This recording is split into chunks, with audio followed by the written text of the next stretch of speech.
day, viewers.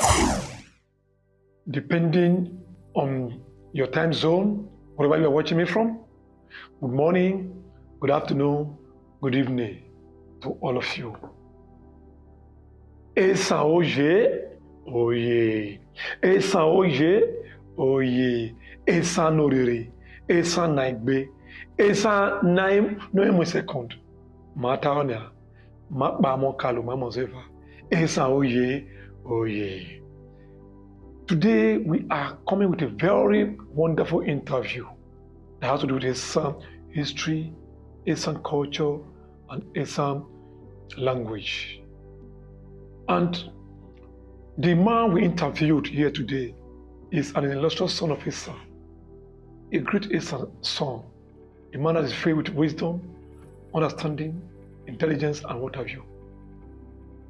He is Professor Matthew Aziegbeminlin, Izibili.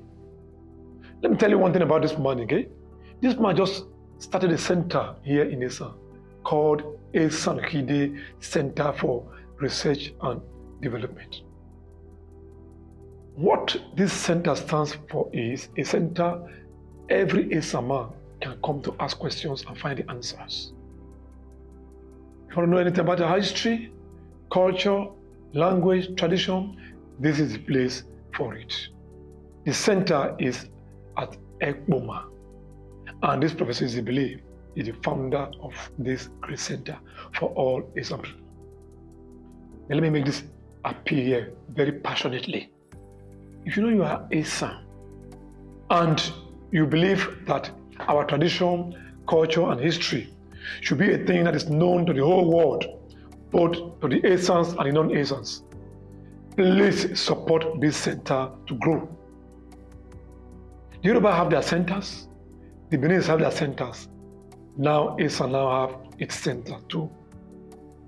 Look, nothing grows without money and support. Please, Esan, wherever you are, join hands and make this Esan Hide Center for Research grow. By the way, do you know the meaning of Esan Hide? Esan Hide can loosely be translated to mean Esan won't fall or Esan will never fall. May Esan not fall in our time, I pray. Esan oye, oye. Esan oriri, oye, oye. Esan Hide, oye, oye. Please sit and relax as we watch the interview we have with this great Esan son, Professor Matthew Aziegbeminlin Izibili. As you watch, you be blessed. Take a watch and watch us. Yeah, good day, Esan people all over the world. Today we are coming up with a very wonderful interview with one of our illustrious sons. His son, I would say, is a foremost Esan son, an authority in Esan history, language, culture, and whatever. And there's one striking thing about this gentleman. He remains the friend of everyone.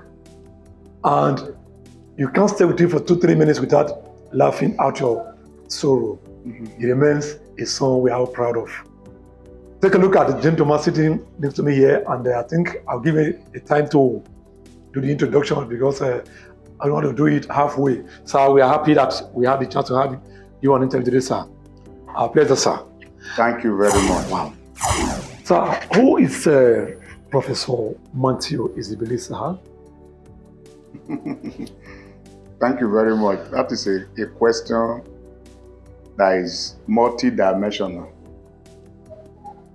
Professor Matthew Aziegbeminlin Izibili is the son of late Pa Otwankpaiwo Young Izibili of Ineme Ugboha.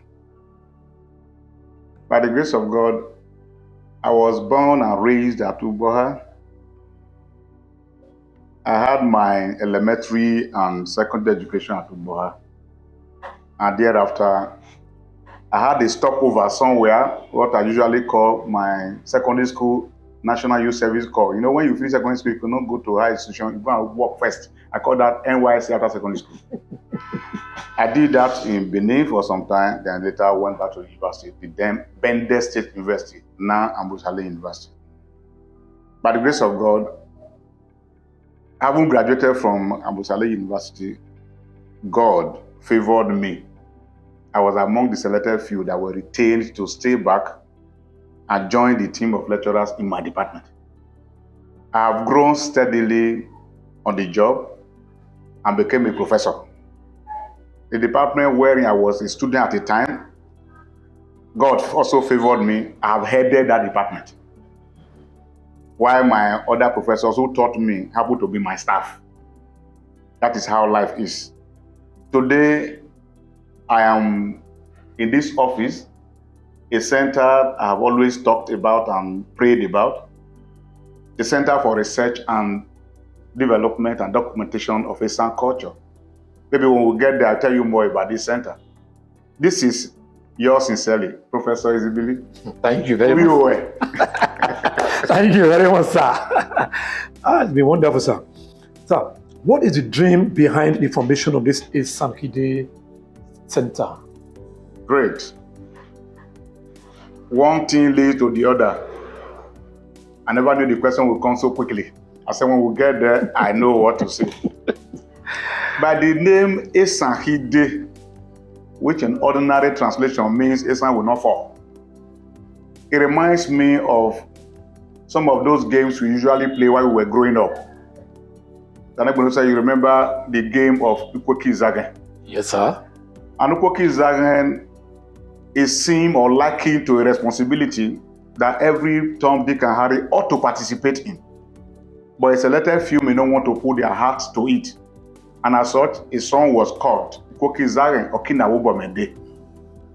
Esan matter will not fall in my time. Amen. The dream behind this foundation is that not until we talked about ourselves, we make effort to research and document matters that concerns us, there's not going to be an external body that will do it for us. Because he who owns a luggage, what is called ihe, and needs somebody to support him to lift it to the head, should be the first person that will bend down.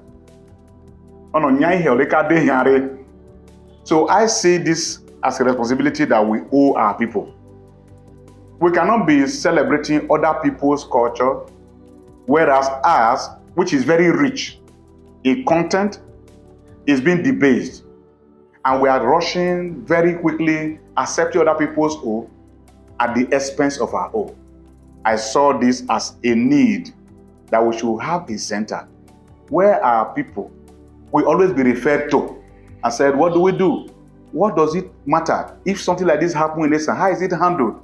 There are so many emerging issues now concerning our culture, beginning with our language. What can I say about Esan? Anybody who speaks Esan now is seen as uncivilized by some people. And they forgot that that is how Esan put it. If you refuse to speak your language, you not only that you have strayed away, you are missing. And in this center, these are some of the issues we want to be addressing.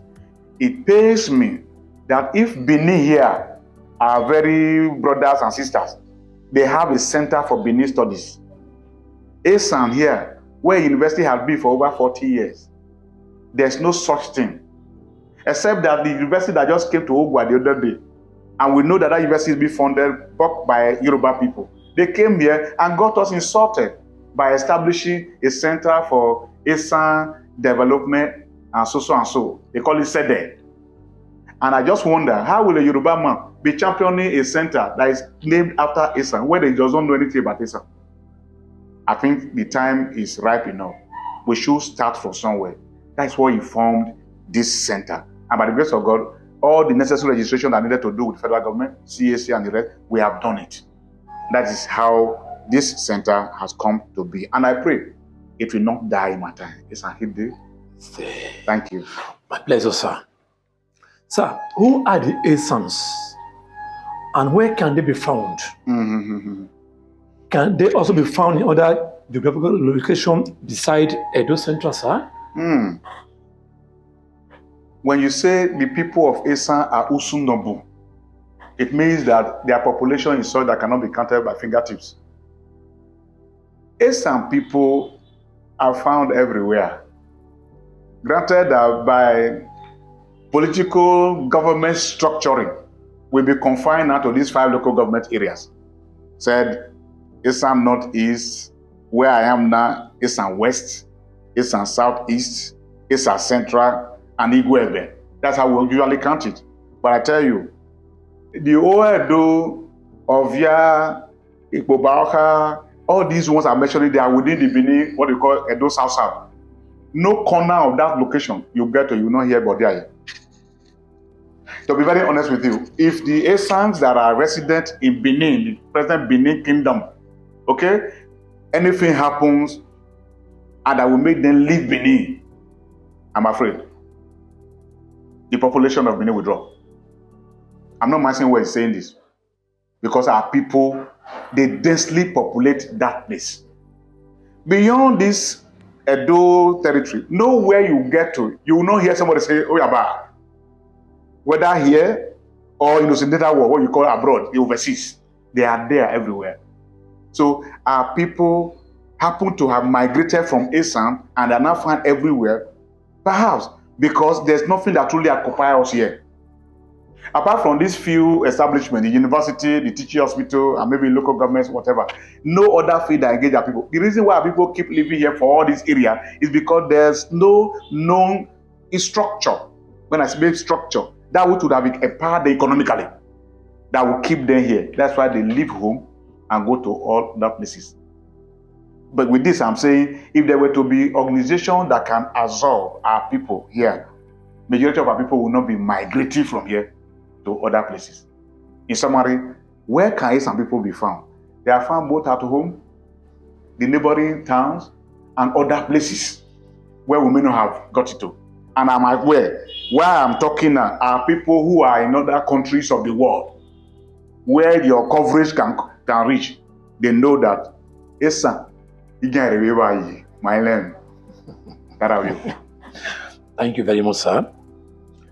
Yeah, there is a portion of the Esan history that says that Esan people came from Benin during the reign of Oba Ewari in about 1460 AD. So I want to look at that area and let us find out, before the people migrated from Benin to Esan, the location called Esan today, were there no people here? Don't we have people here before they came? Please, we want a little light on this area. I don't know if our history has some people started in 1460, sir. No. Thank you very much. I think over time, I've had the opportunity to make some comments on this matter. In historical reportage, there's what we call stereotypes. What are stereotypes? Stereotypes are such that you present it in such a way that it will favor you. And it takes only critical-minded persons to query, just like you have asked now. Is it the case all of us came? No, it's not true. It's not true, because Esan has always existed before that reign of Wari.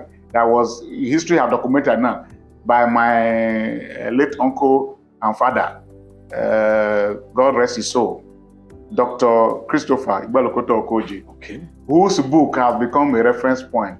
To be very honest with you, some of those things that are contained in that book, I give it to him because as a scientist, a medical doctor, who delve into making historical reportage for people to learn, I clap for him. Right. But that being said, it is not the case that all Esan people came from Benin.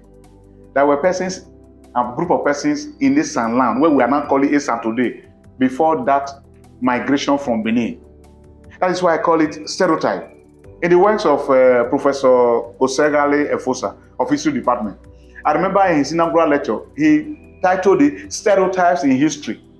Because there are some historical reports that people give just to benefit them, to help them either massage their ego or become very relevant. But the truth of the matter is, there is no way all of us who are now called Esan will be said to have come from Benin. When at a time, historical time, people from Esan were being referred to come help Benin to fight. The very renowned Iyenugo of Esan extraction happened to be a visiting doctor to the palace of Oba at a time. Will it have been a case of that they left there, then Iyenugo started visiting from here? No, they were here. The chief priest who was also a traditionalist, Arabonipo. These are big Esan names, and many people are aware of this, who were always there. There was an Oba who had some serious ailment. It was this chief priest of Esan origin that went there and attended to him. So by and large, to say that all of us came from Benin, this is Professor Izibili's position. It's not true.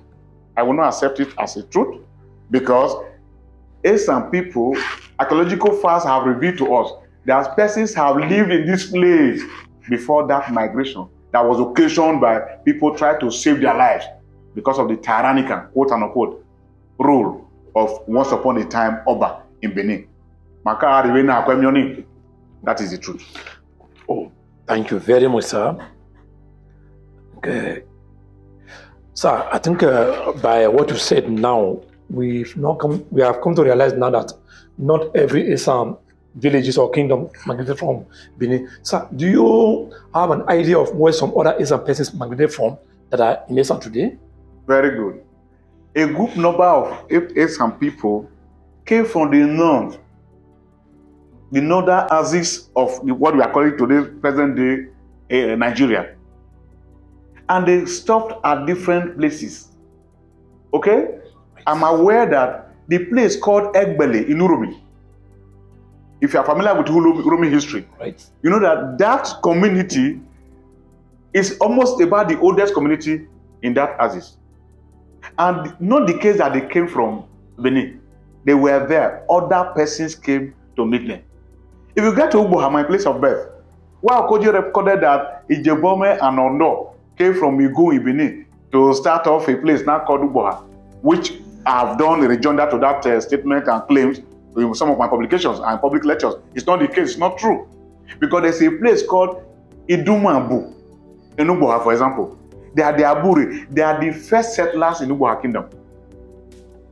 If they are the first settlers in Ugboha Kingdom, it therefore means that the Ijegbemilin and Ondo, who Dr. Koje reported in his book, that they came and found Ugboha, they came to meet the Aburi community, Idumambu.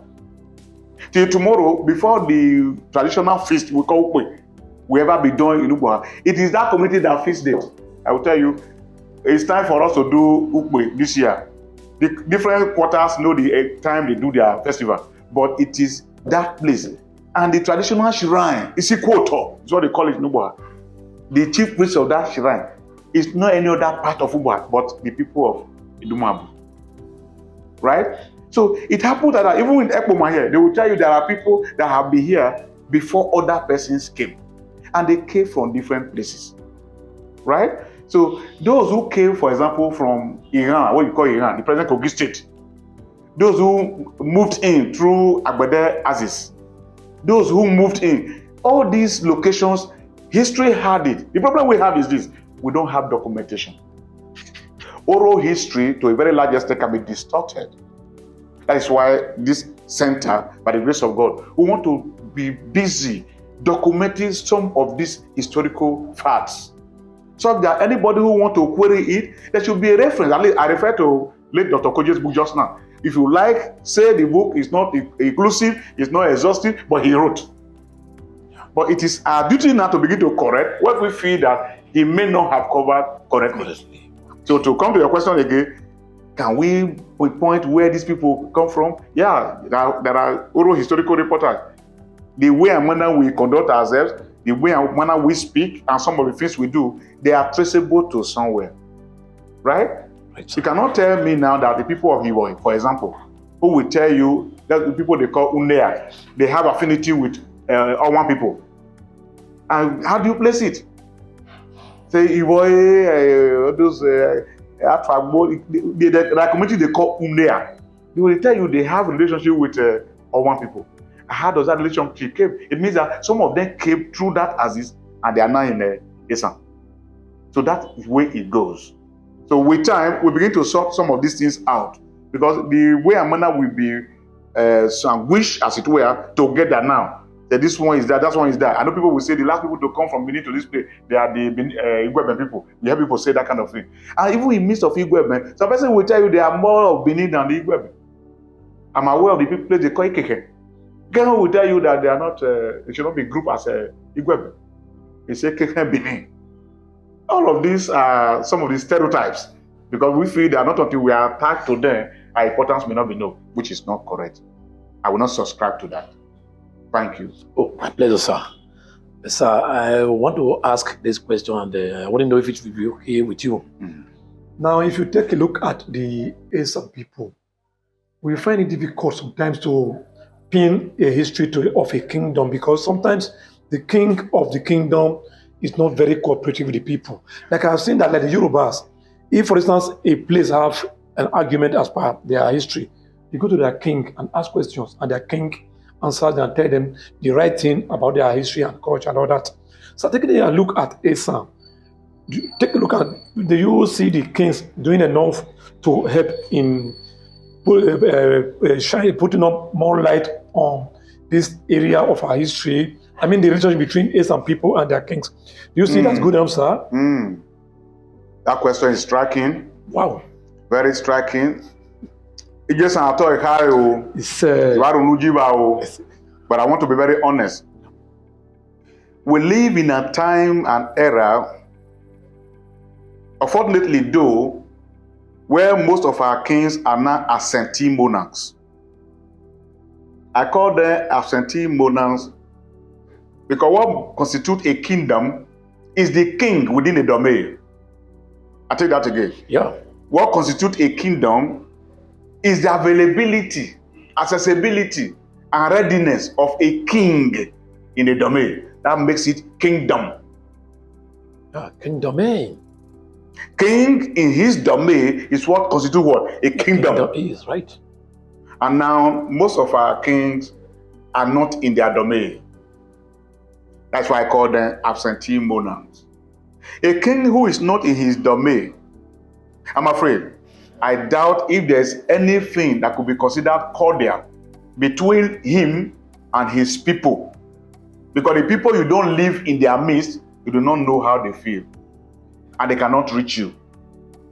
Taking the question, how do I see the relationship between our kings and the subjects? Right, sir. The relationship is far from being cordial. Granted that some of the people who are even on ground, I would have spoken truth to power to the king's hearing. They are mute for fear of the unknown. I'm not a prince because I'm not from Egware. I'm not a king either, but I'm a son of the soil. This we must tell ourselves. The king should be found in his kingdom. But that he may be able to live in that kingdom comfortably, the subject should be able to do the needful. And what is the needful? I will balance it. Right, sir. The king who is in the kingdom and the subjects don't regard him as a king, he will not be enthused to stay in that kingdom. If you ask some of these young, quote unquote, kings who you don't find in their palace, if you ask them what is the matter, they will tell you, if I stay there, I will die of hunger. Nobody cares about the king. I must go somewhere and look for how to survive. Ideally, a king needed to be taken care of by the subjects. But this care will always come from the subjects by the disposition of the king. Because when some people will tell you, Eloakale, it means much more than the physical food. If the king does what is expected of him, the people will be happy to be what? To identify with him. Supposing the king does things that pokes the people who are supposed to be his subjects and begin to hide their face because of what they hear the king has done, you don't expect the subjects to rally around the king. In summary, this is my take. The relationship that exists between our kings and us, the subjects, can be enhanced if there is a forum where the king can have opportunity to talk with his subjects, right, from time to time. Why are some of our people afraid of coming around the kings? They are afraid because most kings are now seen as tax collectors. And you know that by the time you start tasking somebody before he does anything to you, the tendency is there that if I go there again, I will be. No. You don't need to even complain before people begin to come to your aid. They know what is right to be done. But look, you should ensure that you bring them close to yourself so that they will respect not only just you as a person, but the throne. And respect for the throne is respect for the individual who comes from that kingdom. On the whole, the king and the subjects we need each other. And the king should do what is necessary so that the kingdom will truly be peaceful. Because Edo Ame, Ome no Baba. Wow. That's how I see it too. Thank you very much, sir. So, on the final note, sir. Yes. Now I want to send a message to some people, both home and in the diaspora. Please, just a message Very to all good. of them. Okesa na imu. Ebe aze olulu mi ovu na wa je ri wo. Ida ye wa belu. Me was a day bo since. Ida ri ale eso ri wo de ihe san. Ele me san de gbe me san me ezbo me wo ze all through this interview. E gba ni re gbe na ni gbe. Ele mi da gbe mo. This is it. But me na se wo ga gbon ele mi. Am don na wa freedom. Ele mi wo ri do gbo le. Ida ba hu ya. Esa agereme ome oluri alo. Ekpe okire ji mariwe. E won se kire ji mariwe. Ida yo le be meki tie be senania meta agiriwe. Ge ara mi ori atie be. Ude ba wo de bubu kian. Oyi e wo ki ke do na ezilo. Ara mi uwa yo wonava. Aba dagole ebu wo kiaseye. Emi e ko e mechi ole. Biro eta. Ejiwaye kike ni a obo ogba egbo egeri boni gbo are vibe sake o resign innocent mara to bo maro innocent hamu jeva o ida ba ma bi ba ni kije bo wa iba yele age ya he boloria am de ono nya okpa cholo so okpa ono wanya okre he kukwa biro nata ebi malegi o ke ma ge manyale pajo ati mabo am de ono alwesi na no wagere yo no alwesi obulu o igbole lesi eji ware aye na emi nogo o emi leke o ba yele a afiame o ti okun bia o azeti o di soto biro nata so bla no re ma gba kora adagbe ma ipeti mu wuwa be san ni wa fi o wi na akwa mi ba si wi na re la ni ri wuwa ni ba ja ro innocent ade ma mo we ege no ware gbe na nu atagbo kanoko ayo onu ware jina oleje no le tiwo e mo fine ware na nia de ari tamaba ori ari bo no da de marunde mara to bo marunde owo be o mare runde ye eni jema e ato e hale o e mu henia na se mi oni age mere wan sinia ye ni jira agbo egbe da so na da jo wo to e do jo baye data male go ya ruge enu na nenu Jesu eni iniro mo ba bara zo mekwa me wa zo na emi esi mara miebo ene re ho meta na yo ba ka ho no se ada miege aroso pa ho fenva o mama ndo wa pe mama popa gbe amde obo na ebumbu agbo mo won e wa mo egbe e bi ki bugbe wo aja gbe ko to e ja na mie ona jere yu ole aje adomi ona mu iwo na ra de mi rebeke awa mi ole wo de ofo mi so no data ma wa ebediara ma ye gwado amegi matobo ma agbegbe mo ebediara ahun ya ire so mbra bi ba Esan ri wa ri wude ege ma ara megi me ya paja oge ole hona ene se ne bo mo Esan agenda me wala bachelor agenda be o mere na ta agenda ma ni di nia ole ige ejuda me ori Esan si o ke egbe me ori Esan wa Esan what you how are you ebediara o isonome I'm there in school where you gbe you go where mo gbe I hear wo loria because am abulo omo wa kan we so wa obo sir obo sir. Yeah, friends, we've come to the end of the part 1 segment of the interview. Why I say part 1 is because he has involved me. He has a lot of things to tell us, but for now it's like he's keeping it to another day. So I termed it part 1 because one day again we'll be here to do the part 2, and I'm sure you know the part 2, 3, 4, 5, and by the grace of continuously God. Because he's here to do it for us. Yes. And I want to say one thing again. He remains my mentor. When you see me talking, making noise, and all those ones, he's my background, he's my backbone, my godfather. Because I want to fear everybody. So that is that, sir. So it's been a very big pleasure, sir. Thank you. Thank you. On behalf of the whole Esan world, we say, may your day be long, sir. Amen. And may your dream come true, sir. Amen. God bless and thank you very much. Thank you, my brother. Yeah, Sunday, he married, like me to say, Ego TV, London, UK.